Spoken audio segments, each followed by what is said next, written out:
Bien, dans cette nouvelle capsule, on va expliquer l'origine des périodicités climatiques récentes, c'est-à-dire les alternances des périodes glaciaires et interglaciaires. Alors, ces alternances de périodes froides et de périodes chaudes dans l'histoire du globe peuvent être expliquées par des variations de l'énergie solaire reçue au sommet de l'atmosphère. Alors, il y a, on va dire, deux raisons principales, directes, à ces variations. La première peut être la variation de l'activité solaire dans le temps. Cette activité solaire peut être mesurée directement par des satellites, mais également de manière indirecte, notamment par la mesure de la fréquence des aurores boréales ou de la fréquence des taches solaires. Alors, si on s'intéresse justement aux taches solaires, on constate que il y a au cours du temps, depuis quasiment ici 400 ans, de grandes variations d'activité, du nombre de taches solaires. Et si on relie ça à l'activité solaire, ce qu'on va appeler le flux solaire, eh bien, on se rend compte que dans un passé relativement récent, eh bien, l'activité solaire a subi des variations qui sont superposables en fait aux différentes mesures de température qu'on a pu faire depuis justement ces périodes. Donc l'activité solaire a varié dans le temps et a pu avoir une influence sur le climat récent. Alors, intéressons-nous maintenant à quelque chose peut-être d'un peu plus large et qui a peut-être un impact aussi peut-être plus important sur notamment les alternances de périodes froides et de périodes chaudes. Ce sont les caractéristiques orbitales de la Terre. Alors, la Terre décrit donc une orbite autour du Soleil, et cette orbite peut varier suivant trois facteurs, qui est l'excentricité, l'obliquité et ce qu'on appelle la précession de l'axe de rotation ou précession des équinoxes. Alors on va voir ces trois éléments et voir en quoi ils peuvent influer sur le climat. Commençons par l'excentricité. Alors si on mesure les variations de l'excentricité, donc depuis ici 1 million d'années, on constate des variations cycliques de l'excentricité.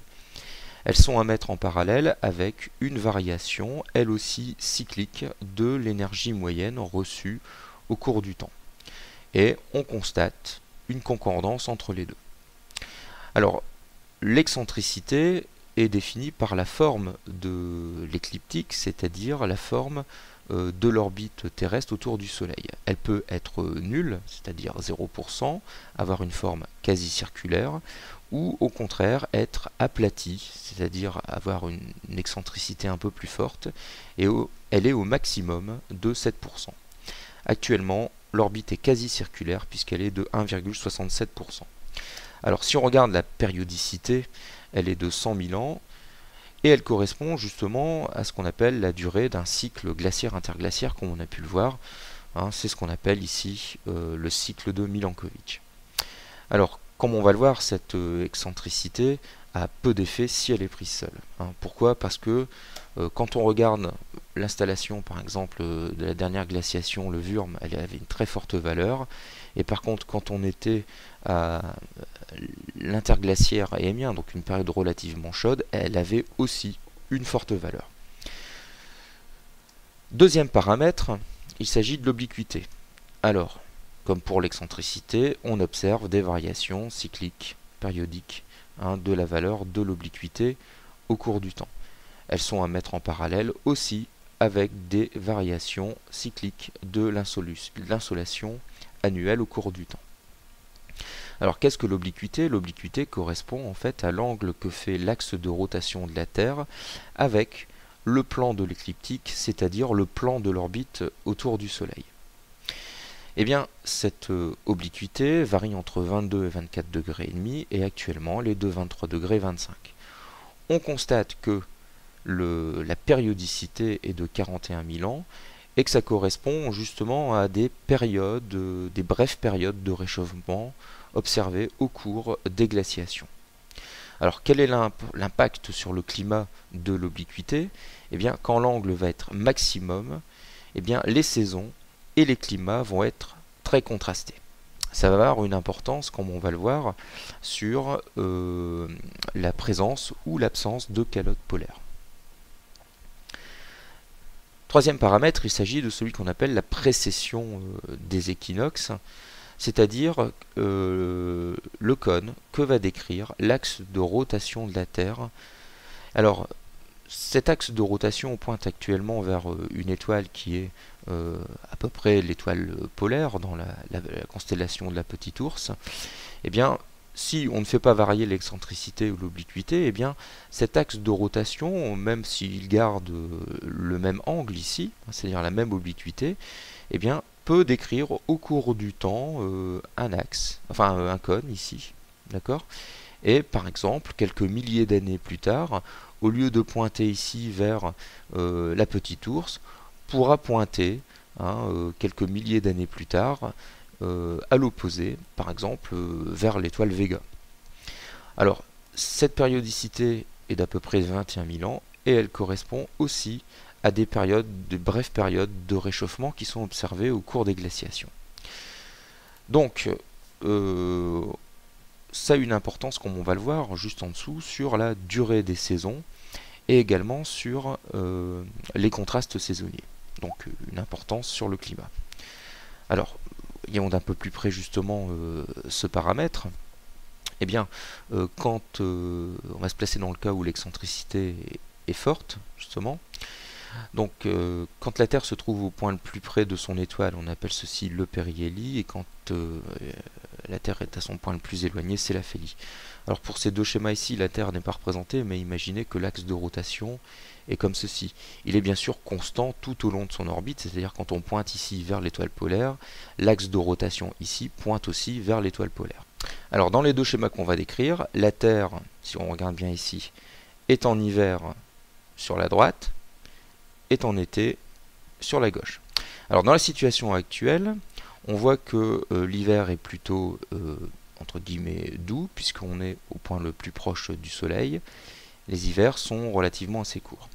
Les étés, par contre, ici, sont relativement doux aussi, puisqu'on est au point le plus éloigné de l'orbite, on va dire des étés frais, et que l'été dure un peu plus longtemps. Ça, c'est la situation vers laquelle on va tendre. Si on imagine une situation opposée, c'est-à-dire où on est en hiver au point le plus éloigné, eh bien les hivers sont très froids, ils vont être plutôt longs, et par contre les étés vont être très importants. Donc, ce qui veut donc dire que les contrastes saisonniers sont beaucoup plus importants dans cette situation ici, où le périhélie se trouve en été. On va voir l'importance que ça va avoir juste après. Alors justement, quelles sont les relations entre ces mouvements de la Terre et cette périodicité glaciaire-interglaciaire? On va se placer dans deux cas, phénomène glaciaire et phénomène interglaciaire. Donc en période glaciaire, eh bien, les saisons sont peu contrastées. C'est dû à deux phénomènes. L'obliquité est faible, ce qui induit, on l'a dit, peu de différence entre les saisons, et le périhélie a lieu en hiver, c'est-à-dire qu'il y a une douceur hivernale, et par contre, il y a une fraîcheur estivale. Point important, donc les saisons sont très contrastées ici. Les saisons sont peu contrastées, pardon, ici. Il y a donc peu de fonte de la glace en été et un maintien des calottes polaires d'une superficie relativement assez importante en été. On va donc être en période glaciaire. En période interglaciaire, le facteur principal sont des saisons contrastées.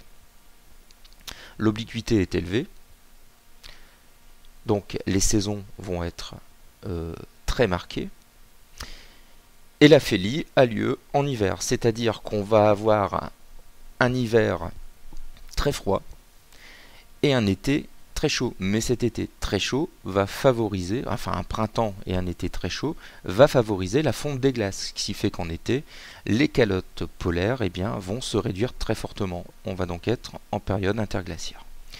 Alors, si on regarde justement l'impact de ces trois facteurs sur l'insolation, c'est inférieur à 0,2%, ce qui fait que ça induit finalement des variations de température au maximum de 0,5 degrés.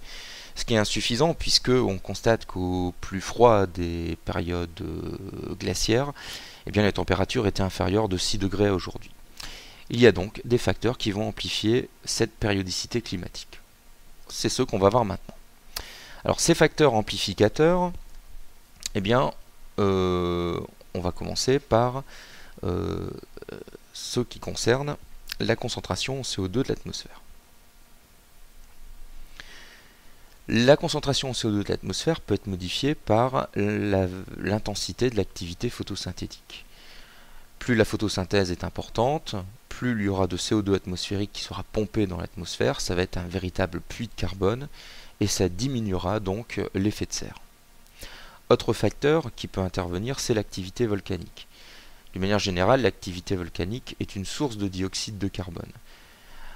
Étant une source de dioxyde de carbone, elle va favoriser l'effet de serre et provoquer une augmentation des températures moyennes du globe. Mais l'activité volcanique émet aussi des poussières et des aérosols. Ces poussières et ces aérosols vont bloquer une partie de la lumière solaire, l'empêcher d'atteindre le sol. On verra, ça va diminuer l'albédo. Et ça va avoir un impact sur l'effet de serre en le diminuant, puisque les sols sont moins réchauffés. Troisième élément qui peut modifier la concentration en CO2 de l'atmosphère, c'est le rôle que jouent les océans dans l'absorption du CO2. D'une manière générale, les océans sont des puits de CO2, c'est-à-dire qu'ils absorbent le CO2 qu'il y a dans l'atmosphère. On voit sur ce graphique, par exemple, que plus la température augmente, plus la dissolution en CO2 diminue. Il y a bien une dissolution du CO2 donc, dans les océans, mais elle va diminuer en fonction de la température moyenne du globe. Ça va être important, comme on va le voir tout à l'heure quand on va faire les boucles de régulation. Autre phénomène amplificateur, il s'agit justement de l'importance de la nature des sols sur l'effet de serre.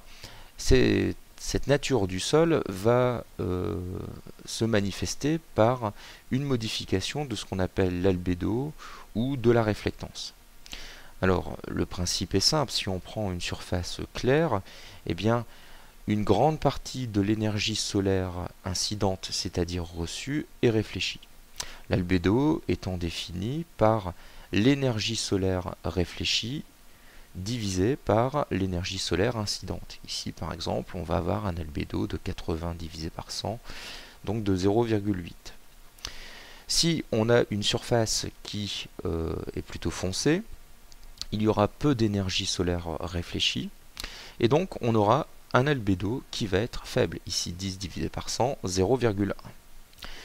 Alors, cet albédo a une importance, puisque si l'albédo est faible, une grande partie de l'énergie solaire va être absorbée par la surface, qui va s'échauffer encore plus, et ça va générer une production d'infrarouges lointains en plus grande quantité, et on a vu dans la capsule précédente que ces infrarouges lointains étaient justement ceux qui étaient absorbés par les gaz à effet de serre. Donc, une surface avec un albédo bas va favoriser l'effet de serre par une production plus importante d'infrarouges proches.